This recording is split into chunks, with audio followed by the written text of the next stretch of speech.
And at last, our dream home is complete, and we'll be moving in a week.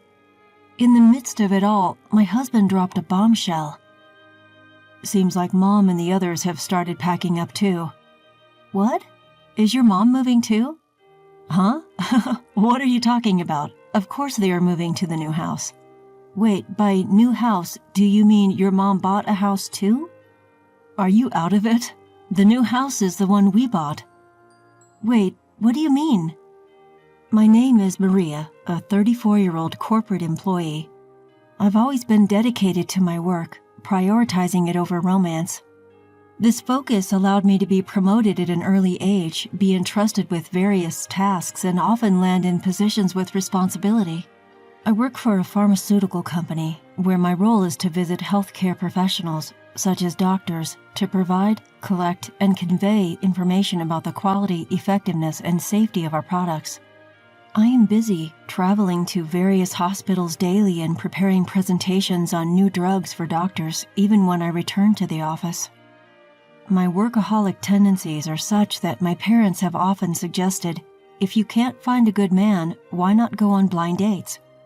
To which I always retort, I don't have time for that. Going on blind dates willy-nilly?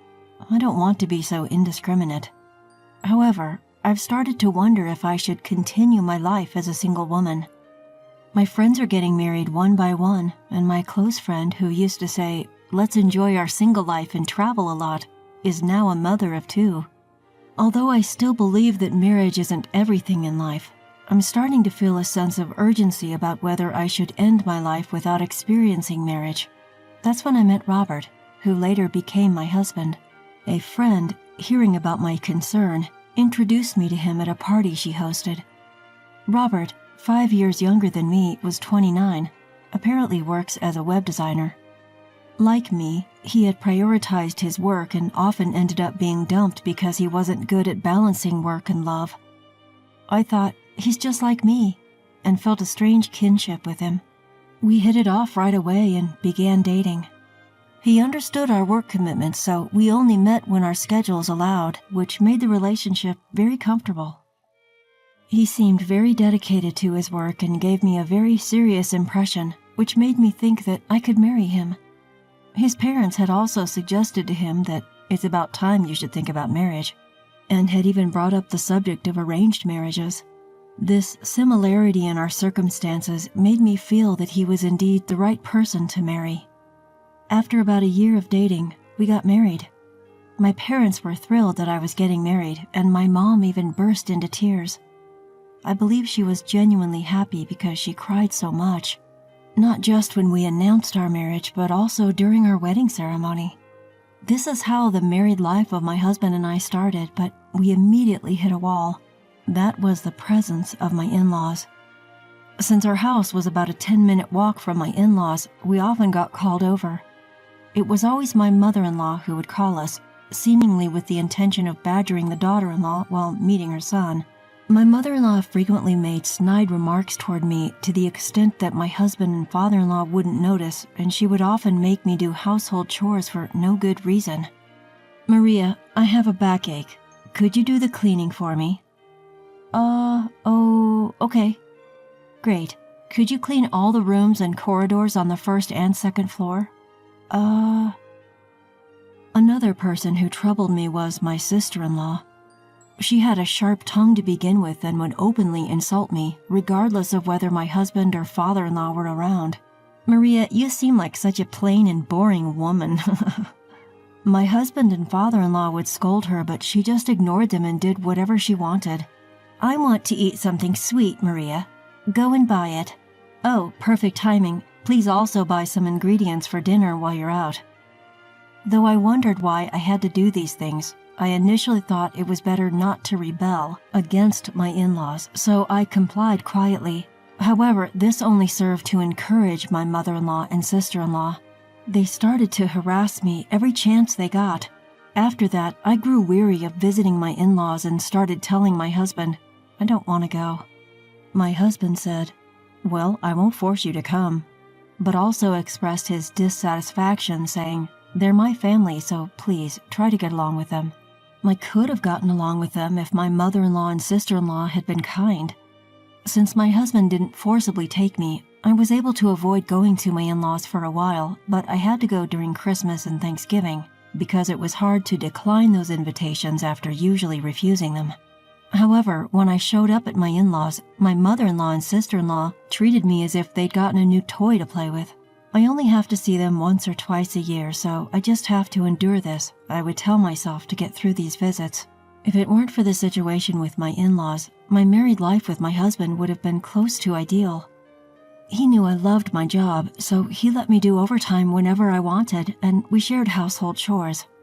I was truly grateful that he was understanding about my work. My husband also supported my dream, that is, to build my own home. This has been a dream of mine since I was a child. Well, even though my husband is supportive, I decided to build the house using only money I saved by myself, so there's no financial help from him. So rather than support, it's more like he's understanding of the situation. The funds for my dream house have been mostly saved from part-time jobs since my student days. It's not something to openly brag about, but I have a pretty good salary at my company, so I was able to save a decent amount each month. This is one of the reasons why I was able to prepare enough funds at this age, I think. Finally, the funds for my dream house reached the necessary amount, so I promptly requested a construction company. Floor plan and design and such, I had researched variously since long ago, so I was able to smoothly convey my wishes. So I was thinking of making this your workspace, Robert. Since your web design job is often working from home, I thought you'd find it relaxing if it's a place with good sunlight and a nice outside view. That sounds great. I'm really happy. Thank you. The dream house is quite far from my in-laws, so my mother-in-law and sister-in-law probably won't be able to visit often. Excitedly, I waited for the house to be completed, and finally our dream house was completed, and we decided to move in a week later. In the midst of all this, my husband made a surprising remark. My parents have been packing up quite a bit, too. What? Are your parents moving? What? Of course, they're moving to the new house. Wait, the new house? Did your parents buy a house too? Are you spacing out? The new house is our house. What? What do you mean? Why are your parents moving into my house? Why? Well, when I talked about the new house, they said they wanted to live there too. What? Why did you decide something like that on your own? I can't believe this. What's the matter? Is that bad? Of course it is. My dream was to build and live in my ideal home. Why do I have to be interrupted by your parents?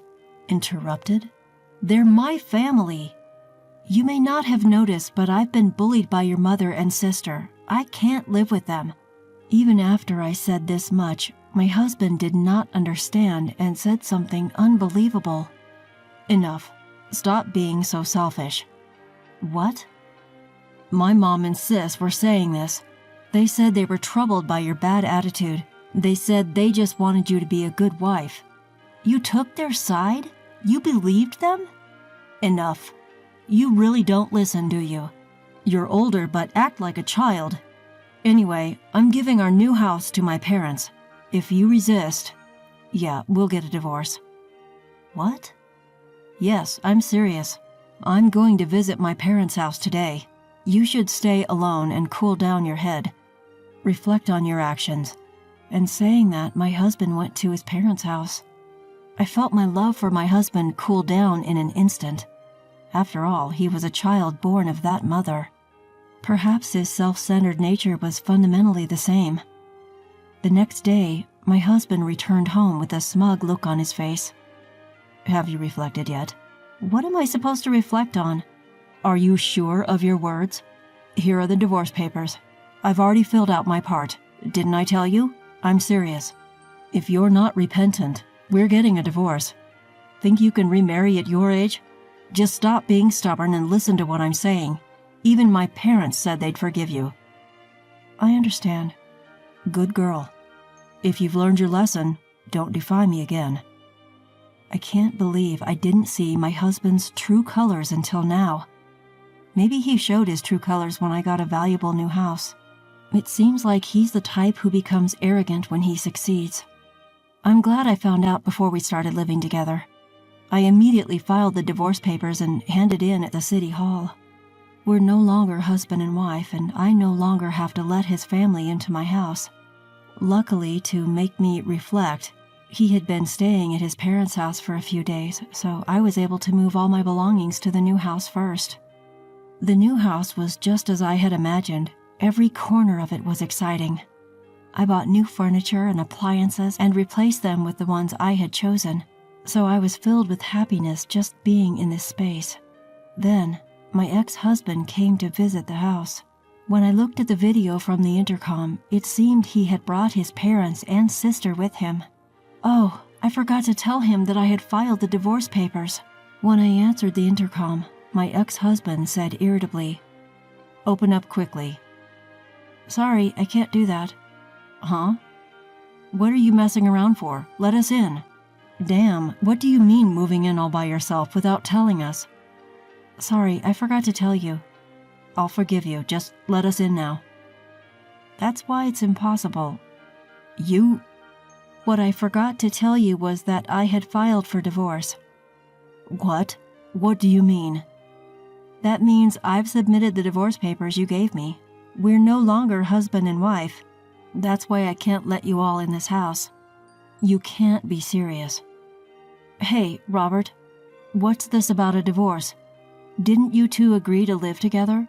And even if you were divorced, the house is marital property, right?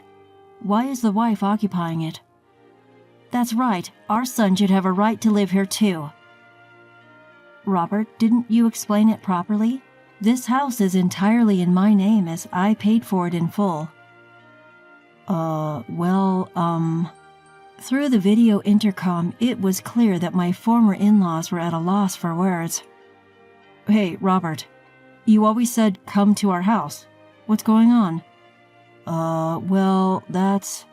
Anyway, that's the situation. Can you please leave now?" "Don't joke around. Why do we have to listen to you?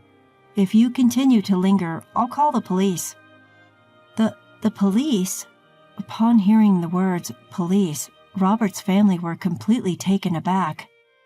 Then the father-in-law apologized to me, saying, "I'm sorry, Maria, we'll leave, so please don't call the police." And they left in their car. As for the ex-husband and his family, it seems they met a miserable end. The father-in-law, having learned about how I was being bullied by his wife and daughter, divorced his wife in disbelief and cut ties with both his son and daughter. Incidentally, since they mistakenly thought they could move into my new home, they had already put up their house for sale.